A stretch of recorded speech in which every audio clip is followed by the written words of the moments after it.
Hi everyone, from me, Brent Graham of Goodforthegame.co.za, and welcome to this Ryder Cup 2023 betting preview. We've got some vouchers up for grabs for viewers of this video as well. We'll go into the details of that in just a few seconds. If you do like our videos, and remember, we predominantly rugby, so if you're following the Rugby World Cup, catch our live show on a Friday at 1 o'clock this week, and also individual previews of each of the matches. Then hit the subscribe button and hit the like button as well. Thanks to Pokerbet for powering this Ryder Cup preview. It's no big deal. Right, let's have a look at the Ryder Cup very quickly from a high level. The host course, the Marco Simone in Rome of Italy, plays to a par 71. I can tell you most of the European players have had some competitive action here. None of the US team have. And of those European players that have played here, well, there's some pretty good results and form to go on as well.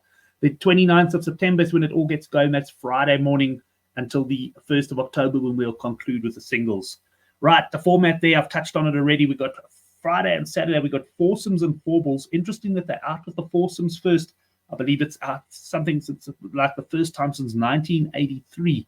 So the foursomes will be going out. The foursomes, of course, is effectively alternate shots. You pick a player to tee off on every alternate hole, and then from there, they don't play their own ball. They only play one ball. So interesting format, and one that the USA have traditionally done quite well at. The four balls, well, that's basically better ball, and you play your own ball. There's 16 matches then over Friday and Saturday, 12 matches to conclude things in the singles on Sunday. Right, how do you win those Pokerbet vouchers? All we want you to do is in the description box down below, just predict who's going to win and by how many points. There's an example there. Europe 15, USA 13. That is more or less where I see it finishing up.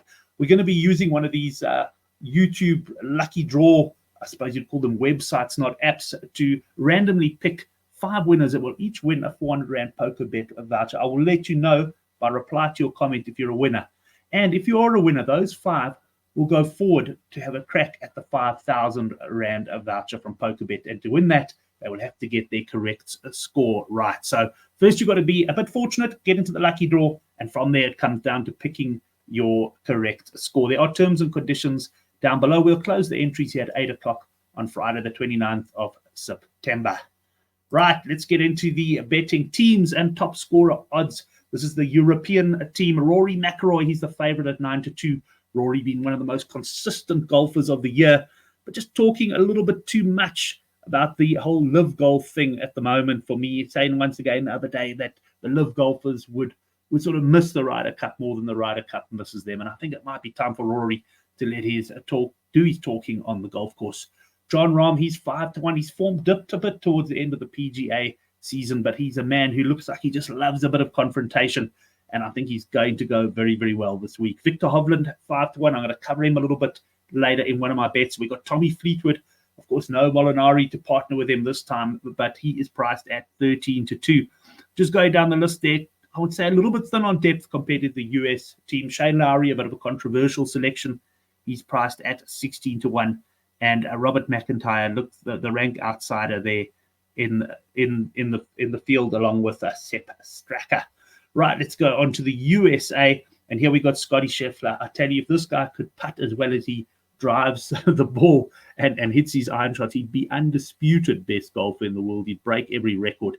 He's an unbelievable player. He's 9-2 to be the top US point scorer. It'll be interesting to see how he partners up over the coming days. Patrick Cantlay and Xander Schauffele, they're both 11-2. They will be together, no doubt, based on their past record. And if they get off to a good start, they will certainly stay together. We talked about live golf. Brooks Koepka, the only live golf player who got the nod from Zach Johnson. He fell just outside of the automatic qualification, but he got the nod from Johnson. He's 7-1. And just down below him there, I'm not going to go through everyone in the betting, but the big controversial pick, of course, Justin Thomas. Thomas, well, there were plenty of players playing better than him this year. He hasn't looked particularly good, but Zach Johnson's brought him in. He says the influence he has on the dressing room and the like, and strategy, I guess, is worth bringing him in. I suppose time will tell. There's certainly a few golfers who feel a bit hard done by his selection. And then Brian Harman, just mentioning him because I've got great memories, of course, of a 150-1 Open Championship winner. He's down there at 25-1. Let's have a look at the betting to actually lift the cup. You've got Europe, even money. You've got USA 11-10. And then you've got the tie at 11-1. Now, the tie is not that common, but it's certainly a runner in this format because, of course, it could finish a 14-14. just to quickly touch on the last 10 Ryder Cups, Europe have won 7, and they won the last time they played at home, 17.5, 10.5. That was at Le Golf National in Paris. But the USA are coming off a strong home win, 19-9 at Whistling Straits back in 2021. There's to lift the trophy betting, USA 8-11, Europe even money. Don't ask me why the USA are favourites to lift the trophy, but the Europeans are favourites to win it when the tie is included. That one I haven't quite been able to figure out. Just a reminder, if you are new to our channel, that we've got a free weekly betting newsletter that goes out usually on a Friday, and there's a link to that in the description box below. Right, we'll get on to some other odds, and this is you're going to come to my main bet here in a second. We've got the day one winner, Europe 11-10, USA 12-10, and you've got the tie quoted now at 5-1. And you've also got day one Tino bet, day one four balls, and day one foursomes winner. I'm not going to go into those because we'll cover one of them as we get into my selections. Just some other odds available. The winning margin, Europe 1 to 3 points at 3-1, USA 1 to 3 at 7-2. I can tell you that if the last 4 Ryder Cups, that none of those bets would actually have arrived. There's been bigger winning margins. And you can, for example, get Europe 7+ points at 13-2. So for me, the winning margin, a nice alternative if you find the price of an actual winner, just a winning team a little bit short. But here's my bets. Day one foursomes winner. Foursomes will be first out on Friday morning. We won't have to wait long to see if I'm going to back a winner here. I'm going Europe at 11-8. I'm taking on the tie. And that's why we are getting quite a good price. Tie, of course, a big runner when there are only 4 matches. Donald reckons this team set up well for foursomes, although it is traditionally a USA strength.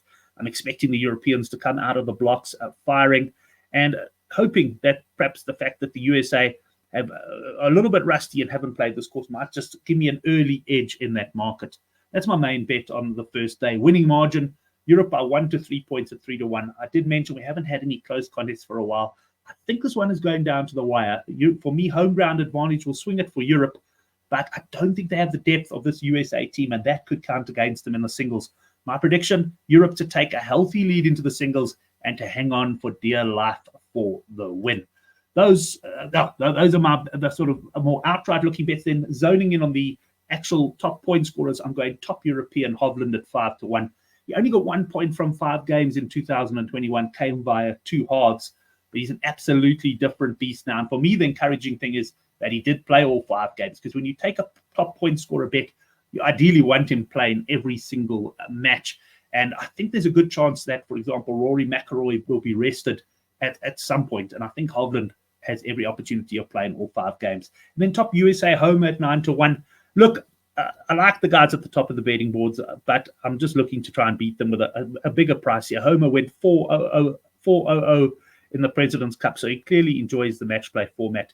He's had a very good season, although he has disappointed in the majors a bit, and I think he could be a lively runner here at 9-1. And then, just a reminder to subscribe to the channel and hit the like button. And let's just pop back quickly to one of the early slides. I just want to remind you about the competition to win 400 Rand Pokerbet vouchers, but also potentially to put yourself in line for the 5,000 voucher. Do that now. Go down below in the comments. Give me the prediction. Who's going to win and what's the tally? And yes, make sure it adds up to 28, please. Thanks for listening, and I look forward to seeing you on some of the rugby previews over the weekend.